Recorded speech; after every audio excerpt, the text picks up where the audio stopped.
Hey gang, thanks for joining me. Boy, it's been a long time, hasn't it? I've been busy doing a lot of things, and hopefully you'll find out about some of those things. This is not Wedding Painter Academy. This is Dan's Art Adventure number 39. I didn't write that here, but the title still works. What's wrong with my painting? I have surrounding me here in my studio 7, count them, 7 troublesome paintings of Raleigh. And I'm Dan's Art Adventure number 39. And I'm going to try to figure out what's wrong with all of them, okay? I'm starting with a hard one here. This really is a hard one. I'm baffled by this one. I did it about 4 years ago. Most of my paintings of Raleigh have been done, a while ago because my career shifted from painting Raleigh to painting weddings. This one was actually in a gallery for a while, one gallery. All right, so I'm not gonna spend hours. I'm just gonna attack it. Let me give you first bit of advice. I'm talking to you artists. You got a painting, it's bothering you. Maybe you've picked on it a couple times and picked at it and still nothing's working. Here's recommendation number 1, get violent with it. Stop pussyfooting around. Stop dinking around with little things. No, if the painting's not good, there's something seriously amiss with it. So it's not going to be fixed, assuming your drawing is right, assuming, a lot of other things, but you still can't figure it out. Something's wrong. It's not going to be fixed by, as I say, pussyfooting around with it. Now, having said that, again, assuming your drawing is correct, and that assumes a lot, and some of you, that is not a safe assumption, but I'm just going to leave it at that. Assuming your drawing is more or less correct, and by the way, this drawing is not correct. I had my T-square out here a little while ago. One of the things that bothers me about this is that the buildings, several of them seem to be a little cattywampus, so I actually put a T-square up here on the top, and you can see, can you see that line right here that I drew with a pencil? Yeah, same thing here and over here. Yeah, so that remains to be fixed, but that's not the problem. That is not the problem. All right, very often, you can't figure out what's wrong with your painting, and the drawing's okay. What I mean is it's not a drawing problem. It's probably a composition problem. Probably a capital C composition or capital D design problem. And if it's a design composition problem, very often that means it is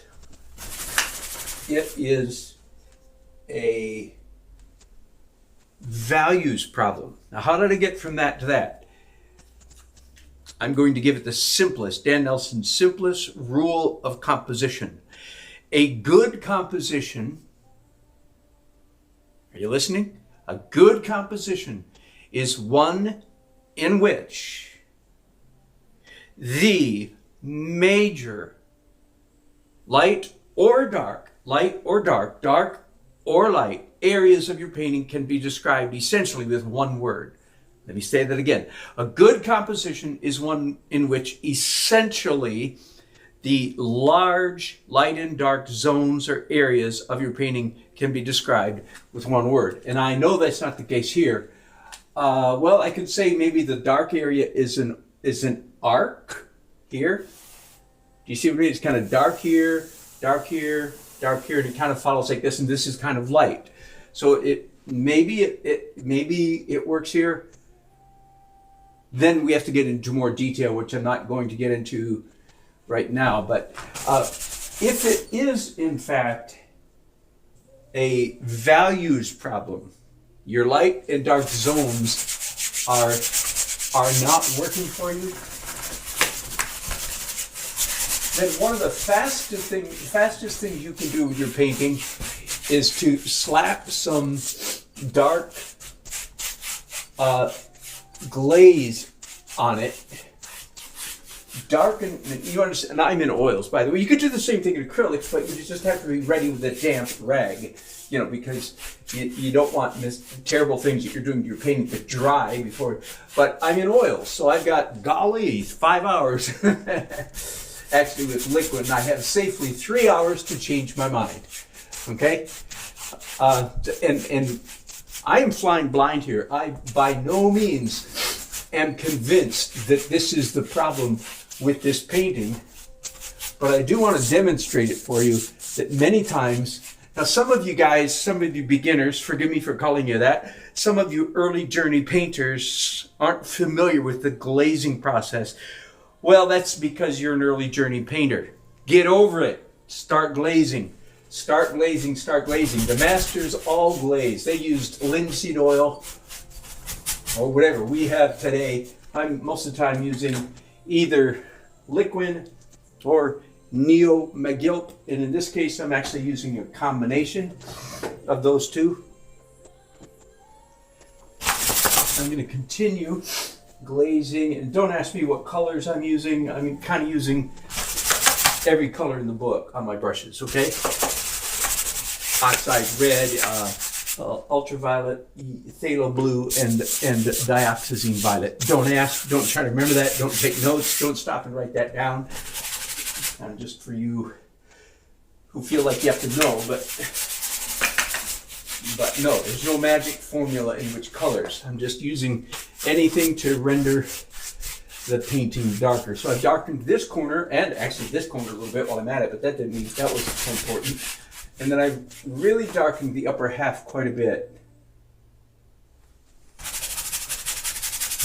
By the way, if you're going to attack a painting with gusto, violence is the word I used a while ago, starting with a glaze is a great way to start because you can easily paint into a glaze. You can paint on top of it very easily. And of course, the very first thing I typically do after doing a broad glaze like this is lift out with a rag. So I'm right now applying a bunch of darkening, a bunch of darkness to the painting, and the very next step normally would be to lighten the painting, and I would do that most often with a rag. Now, I'm not going to clean those brushes because I've got 7 paintings stacked up behind me waiting. I'm going to do different broadcasts for each one, by the way, so that they're short. Now I'm going to warm up some of this area down here. I have some oxide red and Indian yellow. Again, please don't go scurrying for your notepad. That is not a magic formula. That's just what I happen to be doing right now.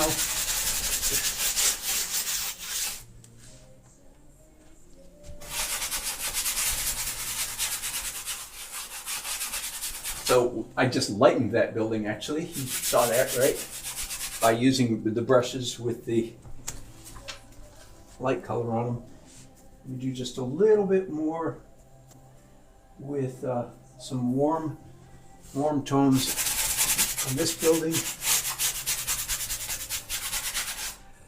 I think one of the things that bothers me about this painting, even though I love the idea of a broad landscape, cityscape in this case, with a couple figures kind of foremost, but I think this was a mistake. I think they're too central and getting too much attention. So I just might move them over here and see if that helps a little bit. I'm going to put those brushes down and pick up a rag and look for stuff that I want to lighten even more.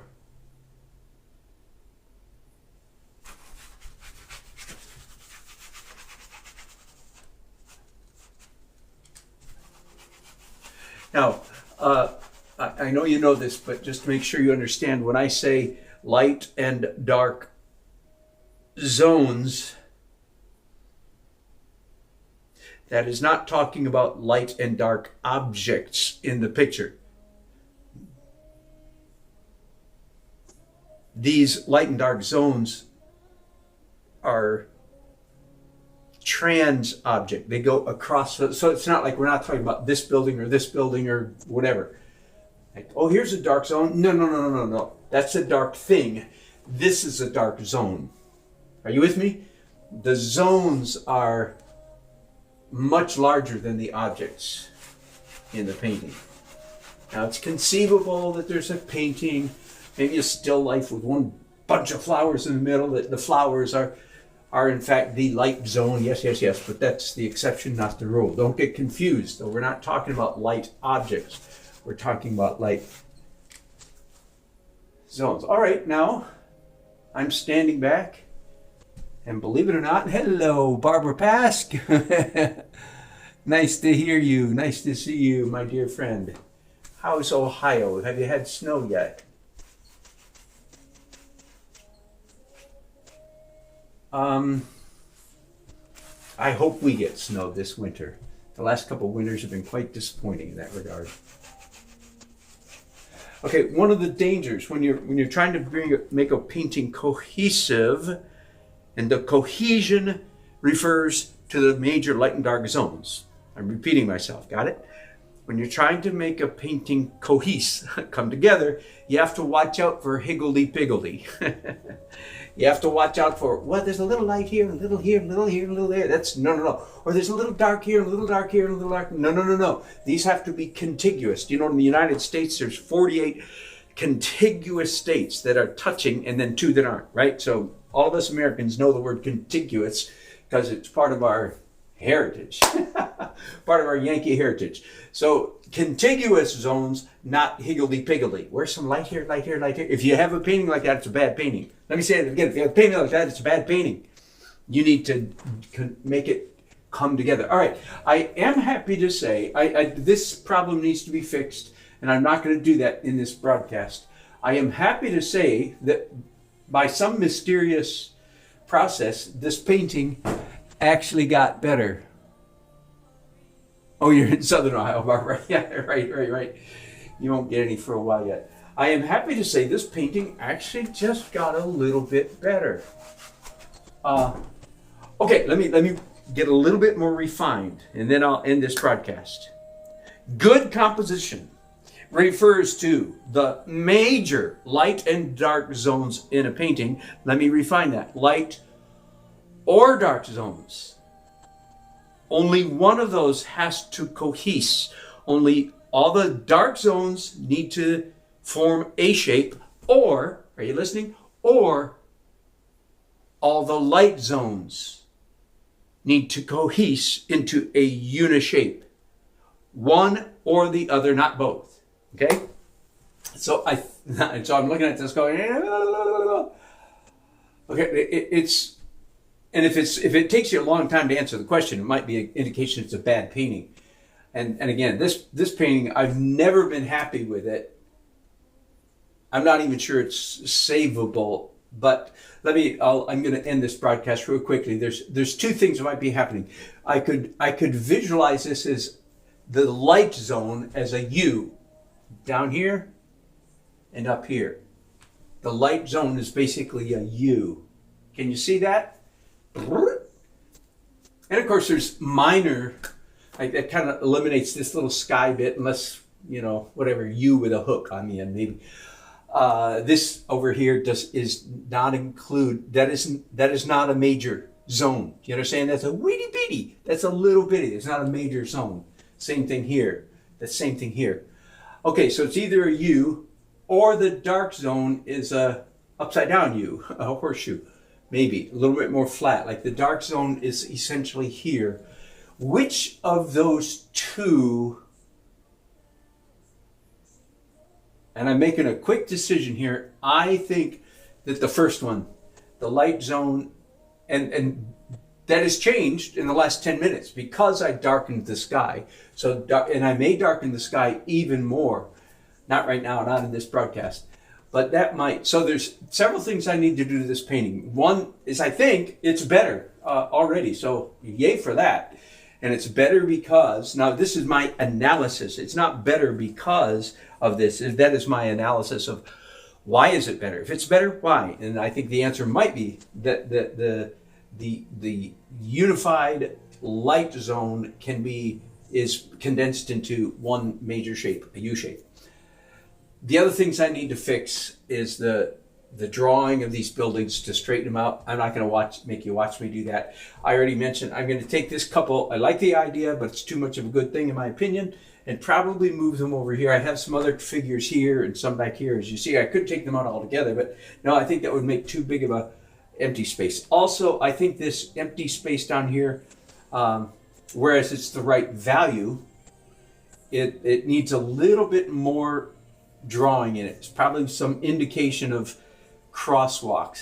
This is kind of this is an intersection in our city, as you can tell by the power lines.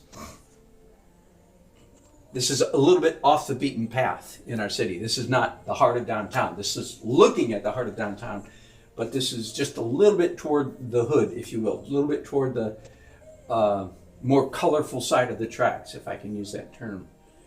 And that was not a racial term at all. That was just a literally more interesting old-time architecture here. Anyway, so those things I'm going to fix. I'll call that quits. Let me see what other chats we have going on here before I leave you. I'm going to try to do these in short broadcasts. Hello, Mail Redick. Middle of Australia. Oh my goodness, good to have you on board. That's wonderful. That's wonderful. Thank you, Mail. I appreciate it. Thanks for chatting. All right, I'm going to end this broadcast here. Like I said, I might even push the sky a tiny bit darker up there, but I think it's working a little better. All right, if you want to hang around, I'll be starting another broadcast in just a few minutes with another painting. Thanks, guys, for watching.